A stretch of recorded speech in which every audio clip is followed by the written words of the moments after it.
भारतीय इस बात के लिए एकजुट है कि आतंक के आकाओं की कमर तोड़ दी जाएगी। भारत हर एक आतंकवादी और उनके समर्थकों की पहचान करेगा, उनका पता लगाएगा और उन्हें दंडित करेगा।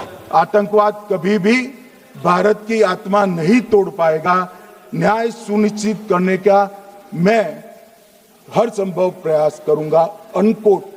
अब इसमें किसी को चुनावी भाषण दिखाई पड़ता है तो उसकी समझ शक्ति पर बहुत सारे सवालिया निशान लग जाते हैं। ये चुनावी भाषण नहीं है। आतंकवाद के खिलाफ लड़ने का 140 करोड़ भारतीयों का प्रतिघोष है जो मोदी जी ने वहां दिया। इनको चुनावी भाषण दिखाई पड़ता है। जैसे चश्मे होते हैं ऐसी ही दृष्टि होती है। मान्यवर, इसके बाद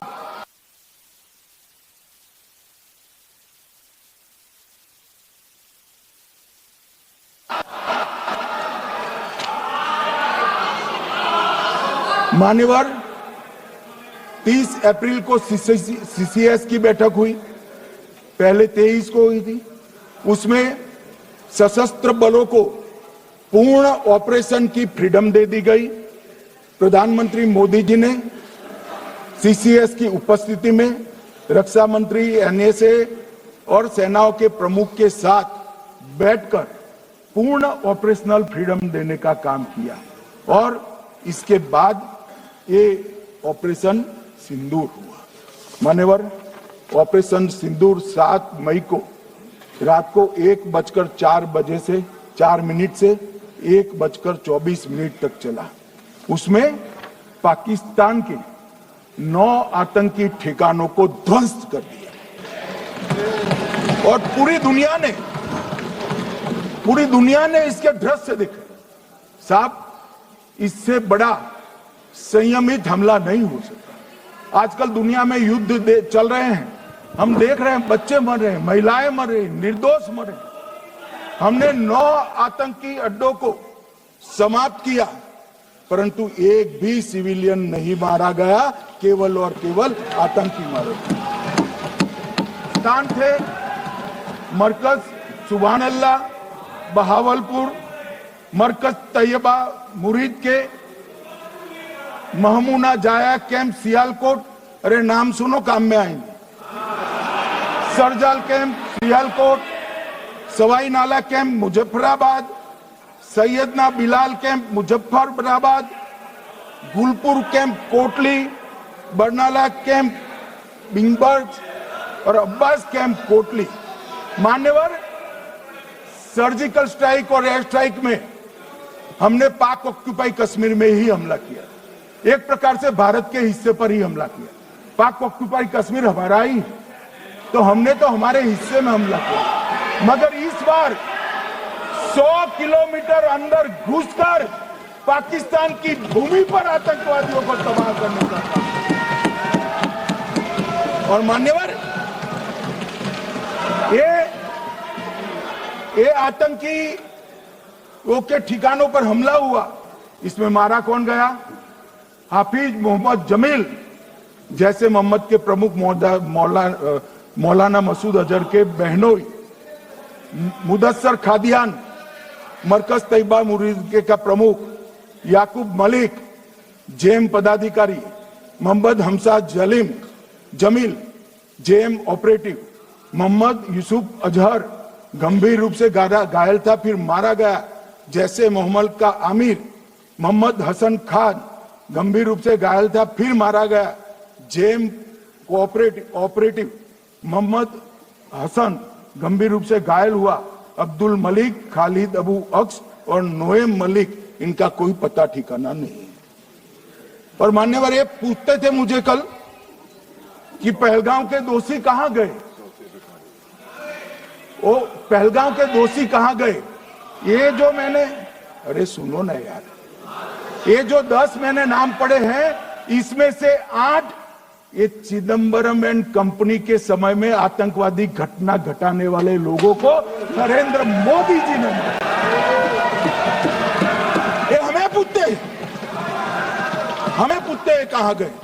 अरे भाई, आपके समय में जो छुप गए थे उनको चुन चुन कर हमारी सेना ने समाप्त कर दिया है। और ये 10 नहीं, कल राजनाथ जी घबराते घबराते बोले हैं, अब ऑथेंटिक शब्द का है, मैं बढ़ा नहीं सकता, मगर कम से कम 100 लोगों को हमारी सेना ने समाप्त, 100 से अधिक लोगों को हमारी सेना ने समाप्त करने का कहा। मान्यवर, और इस पर भी गर्व नहीं कर सकते आप, इस पर भी गर्व नहीं कर सकते।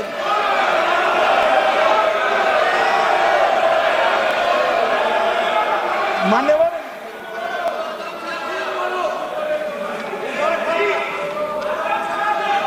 मान्यवर 7 मई को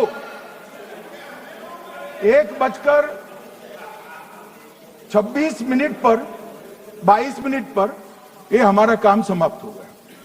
हमारे डीजीएमओ ने उनके डीजीएमओ को बता दिया कि भाई हमने आतंकवादी हमलों पर स्थानों पर सिर्फ हमला किया है, इनके हेडक्वार्टर पर हमला किया है, जो हमारा आत्मरक्षा का अधिकार है। पूरी दुनिया इसको एक्नॉलेज करती है। ऐसा नहीं हो सकता है मनमोहन सिंह के समय की तरह कि वो आकर मारेंगे और हम चुपचाप बैठे रहेंगे और जाकर चर्चा करेंगे। नरेंद्र मोदी सरकार, ऐसा नहीं हो सकता, डोजियर भेजते रहेंगे। मान्यवर, उरी में हमला हुआ, हमने सर्जिकल स्ट्राइक किया। पहलगाम में हमला हुआ, एयर स्ट्राइक करा, और अरे पुलवामा में हुआ, एयर स्ट्राइक करा, और पहलगाम में हमला किया। 100 किलोमीटर अंदर जाकर 9 अड्डों और 100 से ज्यादा आतंकवादी को समाप्त। मान्यवर, अब देखे, हमने तो हमला किया था पाकिस्तान स्थित टेररिस्ट ठिकानों। अब पाकिस्तान से गलती हो गई, टेररिस्ट ठिकानों पर जो हमला किया था उसको वो अपने पर का हमला मान लिया और पूरी दुनिया में कहते थे कि हमारा टेररिज्म से कोई लेन देन नहीं है। ये तो अब ऐसे ही ग्रुप करते, हम तो विक्टिम है, जो मनमोहन सिंह ने सर्टिफाइड भी कर दिया था कि ये भी विक्टिम है। मान्यवर, मगर दूसरे दिन इनकी श्रद्धांजलि का कार्यक्रम हुआ और पाकिस्तान को मालूम नहीं पड़ा कि ये पूरी दुनिया देखेगी। सेना के आला अफसर उनके नमाजे जनाजा में उपस्थित हुए, उनके जनाजे को कंधा दिया और ये सारे आतंकवादियों के जनाजे के जुलूस के अंदर पाकिस्तानी सेना, इनके अफसर, आईएसआई के अफसर, वहां की पुलिस के अफसर अश्रुभीनी आंख के साथ जुड़े थे। और मान्यवर, ये सिंदूर ने पाकिस्तान को पूरी दुनिया में एक्सपोज कर दिया कि पाकिस्तान के अंदर टेररिज्म स्टेट स्पॉन्सर्ड टेररिज्म है। ये पूरी तरह से, मान्यवर, पूरी तरह से एक्सपोज हो गया। 8 मई को पाकिस्तान ने हमारे रिहायशी इलाकों में हमला किया, हमारे सेना के अड्डों पर हमला किया, मगर एक भी मिसाइल से उनका कुछ नुकसान नहीं कर पाई। बहुत नजदीक से की हुई गोलाबारी के कारण हमारे एक गुरुद्वारा टूटा, एक मंदिर टूटा, कुछ हमारे नागरिक हताहत हुए।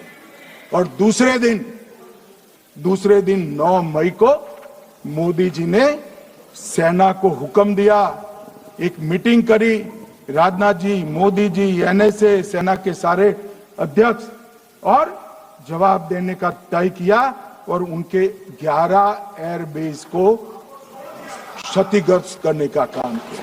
मान्यवर, 8 एयरबेस इतने सटीक तरीके से तोड़े गए, पाकिस्तान की पूरी एयर डिफेंस सिस्टम धरी की धरी रहेगी, कुछ नहीं कर पाई।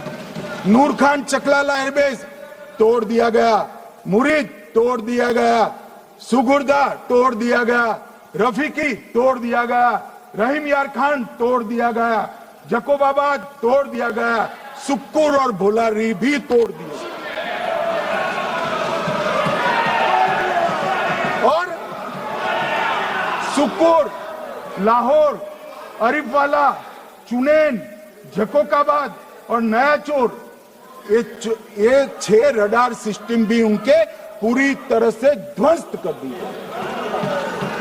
2 surface to air guided weapon Lahore और अकारे में इनका जखीरा भी समाप्त कर दिया गया। और मान्यवर, ये हर चीज में पॉलिटिक्स करते, हर चीज में। जब उन्होंने हमारे रिहायशी इलाकों पर हमला किया, फिर भी हमने इनके रिहायशी इलाकों पर हमला नहीं किया, सिर्फ इनके एयरबेस और एयर डिफेंस सिस्टम को निशाना बनाया और उनकी आक्रमण करने की क्षमता को पंगु कर रख दिया। हमारी पूरी सेना, पूरी वायुसेना, पूरी नौसेना अक्षुण्ण थी और उनकी हमला करने की क्षमता को हमने छिन्न विछिन्न कर दिया। पाकिस्तान के पास शरण में आने के अलावा और कोई चारा ही नहीं था। इसलिए मान्यवर, इसलिए 10 मई को डीजीएमओ ने, पाकिस्तान के डीजीएमओ ने भारत के डीजीएमओ को फोन किया और 5 बजे हमने इस संघर्ष को विराम किया। अब मान्यवर,